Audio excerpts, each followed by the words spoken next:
Euzu billahi mineşşeytanirracim. Bismillahirrahmanirrahim. Saygılı Müslümanlar, aziz kardeşlerim.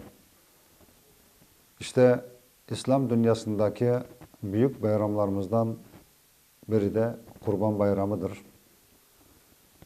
Allah'ın emrettiği bizler için Müslümanlara kurban çalmak, Kur'an'da geçen ayetteki gibi bizler Allah'ın emrine uyarak bu Kurban Bayramı'nda da kurbanlarımızı çalıp Müslümanlara, birbirlerimize yardım etmekteyiz, bayramlaşmaktayız. İşte bütün İslam alemindeki olan Kurban Bayramı, bugün Kırım'da olan Müslümanlar da bu Kurban Bayramı'nı tatmaktalar. Bayram dediğimiz hepimiz yıllar boyunca, asırlar boyunca yaşayıp, yaşatıp, görüp gelen bizim bir ibadetimizdir. Bayram demek birbirlerimize bağışlamak, yardım etmek. Küskünler, birbirlerde küs olan insanlar birbirlerini bağışlarlar, birbirlerini affederler, birbirlerinden bağışlama sorarlar. İşte bayramın da en güzel amacı, tadı, niyeti bundan ibarettir. Bayram bütün insanlar için bir kıvançtır.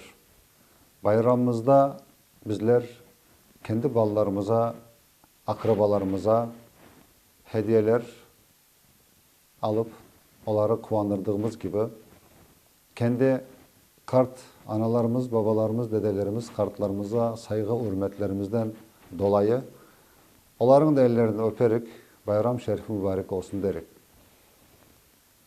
Unutmayık ki bir şey olmayan, akrabasız, kimsesiz, yetim ballarımızın, öksüz ballarımızı da, kimsesi balları olmayan kartlarımızı da unutmayık. Onlara da evlerine girip bayram şerifi mübarek olsun diye onların da ellerini öpmek ve hediyelerimizi, bahşişlerimizi vermeliyiz. O yetim balların başlarını okşamak, başlarını sipamak bizim boynumuzun borcudur. Büyük bir sevaptır. O sahabeleri de sevindirmek bizler için kendimize bir farz etmeliyiz ki Allah bizim de bütün ettiklerimizi bağışlaması için.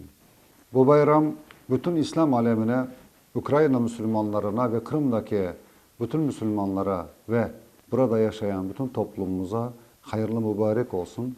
Bizim birlik beraberlik içerisinde yaşamamıza vesile olsun. Bayram hepinize hayırlı mübarek olsun. Allah hepinizden razı olsun.